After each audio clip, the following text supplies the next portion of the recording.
Congresso brasileiro aprovou a proposta de orçamento para 2022. Aliás, esse é um ponto bem importante, tá?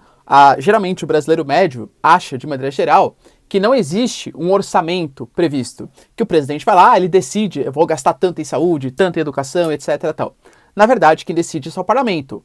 Obviamente, o Ministério da Economia, o presidente tem forte influência para mandar uma proposta, muitas vezes, de orçamento, mas quem define de fato é o nosso poder legislativo, os senadores e os deputados federais. Aliás, fica até a dica para 2022. Eu não gosto do Lula, eu não gosto do Bolsonaro, e se ele ganhar tal. Sabe o que ele pode fazer se um dos dois ganharem, se você não gosta deles? Elege um Congresso eficiente. Se você eleger um Congresso que seja menos fisiológico, menos centrão e mais ideológico, mais baseado em propostas, pois isso com certeza vai dificultar bastante a vida do presidente, que quiser governar por fisiologismo, por acordão, etc. Tá? Então, dica, ó, a chave está no Congresso, beleza? Mas voltando aqui para o nosso vídeo. O que significa esse parlamento? O que significa esse orçamento? Quais foram as mudanças principais e quem saiu ganhando, quem saiu perdendo nessa nova proposta? Se você quer entender um pouco mais sobre esse assunto e muito mais sobre geografia, geopolítica, atualidade, política, polêmicas, enfim, tudo para você se manter sempre bem atualizado, entender o Brasil, entender o mundão, já se inscreve no canal, deixa seu like e compartilha esse vídeo, que eu, professor Ricardo, conto muito com a sua ajuda. Belezinha? Então bora lá pro vídeo, galera. Seguinte, ó. O Brasil fez uma proposta de orçamento na qual estava ali mostrado que tinha 4,8 trilhões de reais para conseguir fazer todos os seus gastos. Claro que isso não vai ser totalmente destinado para gastos públicos, não é que o Bolsonaro vai ter 4,8 trilhões em mão, quero fazer, sei lá, uma avenida, etc. Tal. Por quê? Porque primeiro que grande parte desses gastos já tem uma destinação certa, que é pagamento e rolagem da dívida, dos juros da dívida, tá? Para vocês terem uma noção, desses 4,8 trilhões, 1,8 trilhão é só para pagamento e rolagem dos juros da dívida. Além desse 1,8, existem vários gastos que eles são previstos já, são gastos concretos, que o presidente não tem o direito de mudar. E que, aliás, esses gastos, claro, eles variam de acordo com a própria inflação. Então, são gastos que, ano após ano, eles vão aumentando. E, claro, se a inflação está alta, como é o caso do Brasil, esses gastos eles são ainda maiores. Esses gastos para esse ano, né, somando previdência, funcionalismo, os gastos ali que são obrigatórios, somam na casa de 1,7 trilhão de reais.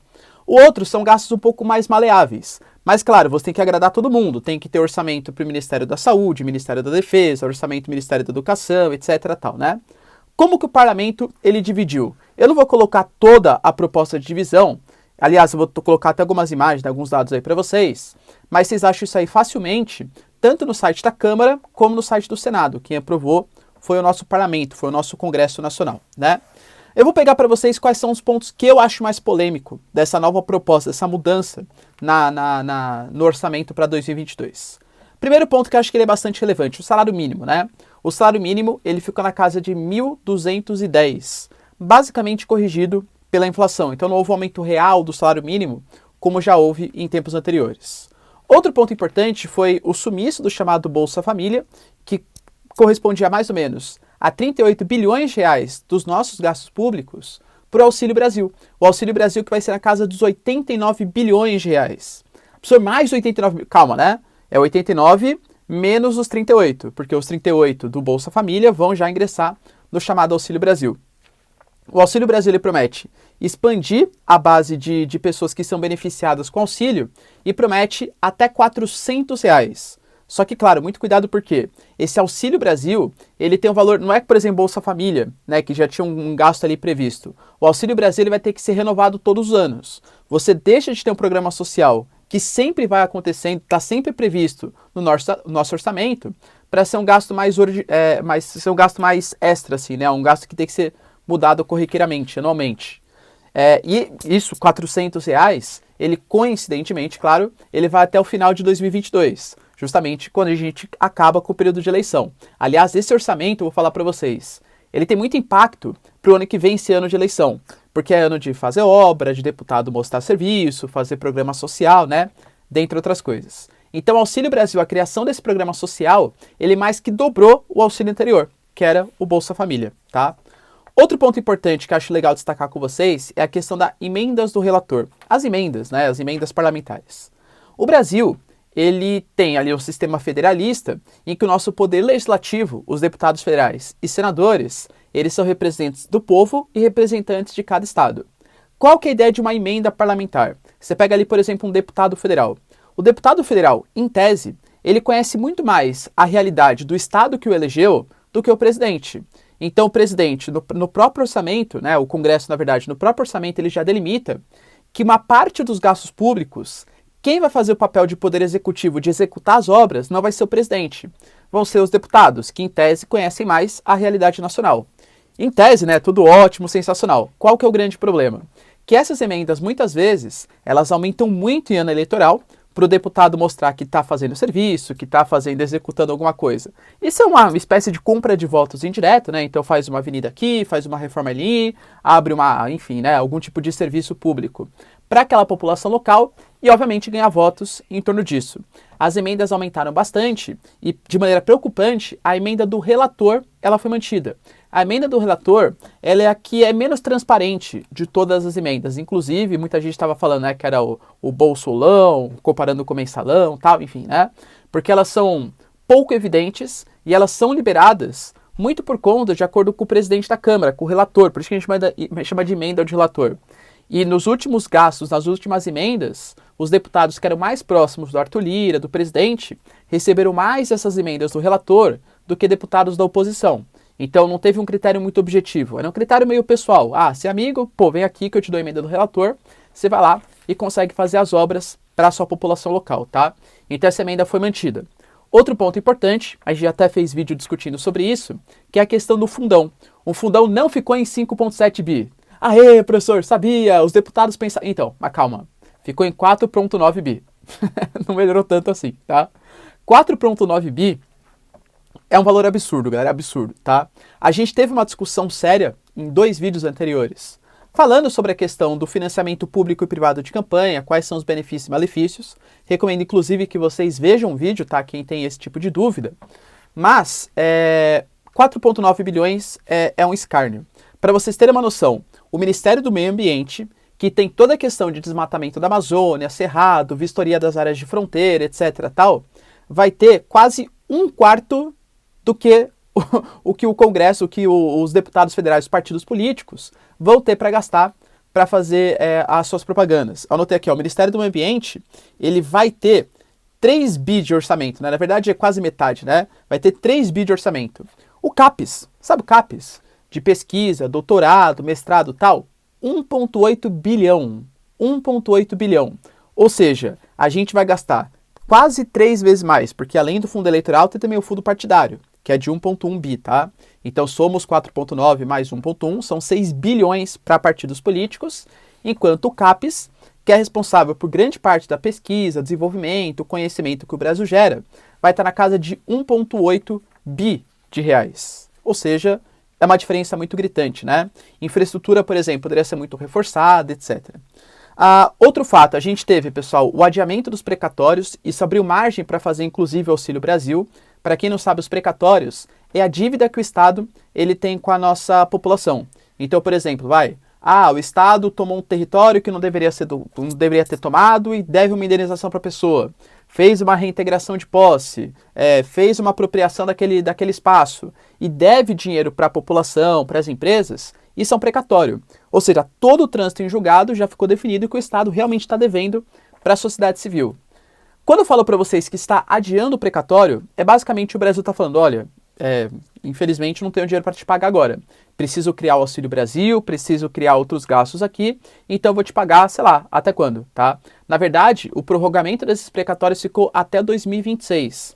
Para vocês terem uma noção, foi adiado 40 bilhões de reais. Abriu espaço de 40 bilhões de reais e, claro, isso foi quase tudo colocado, né, no Auxílio Brasil, beleza? Enfim, somando todos esses gastos que a gente teve, também um ponto importante, esqueci de falar.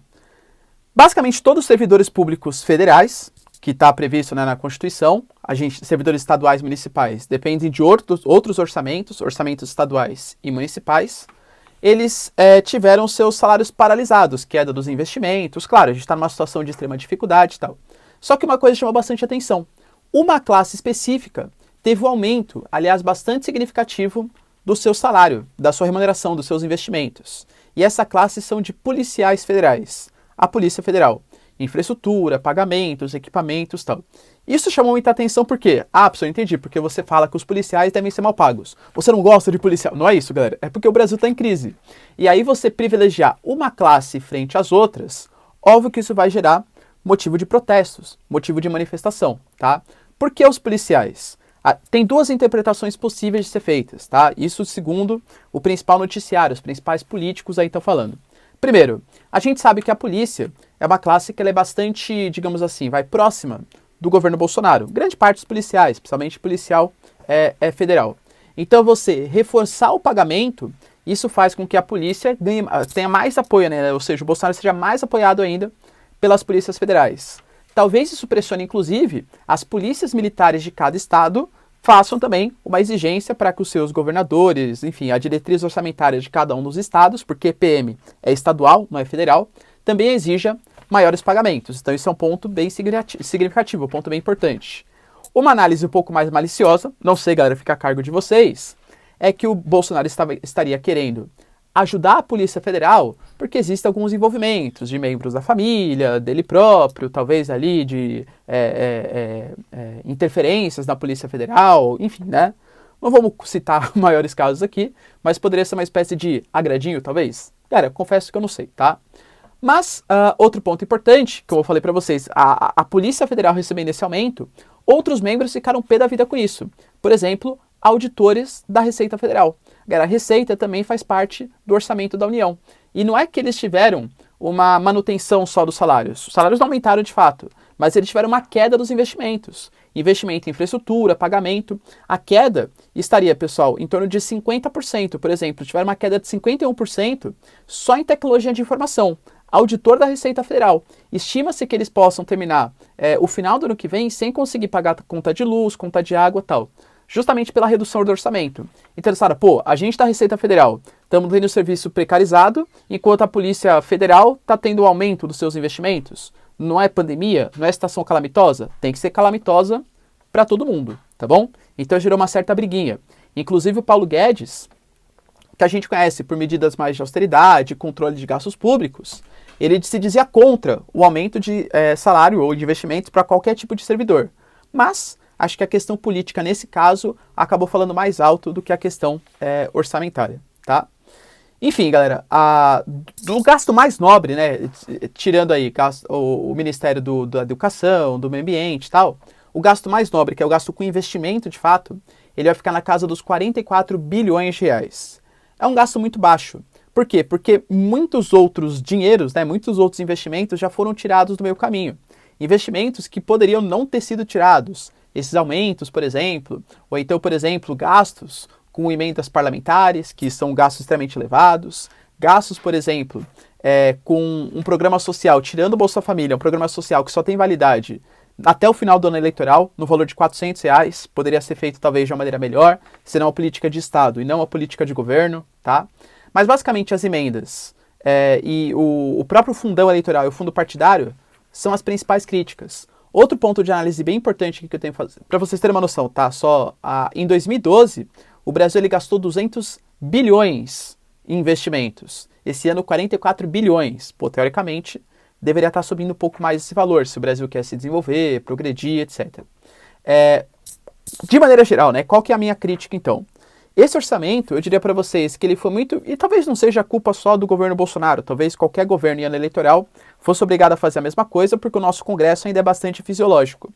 Mas o nosso parlamento, tanto os deputados federais como os senadores, pensaram muito no ano de eleição, mantiveram as emendas parlamentares, aumentaram o gasto com o fundo eleitoral e se preocuparam um pouco com o caso do Brasil, tá?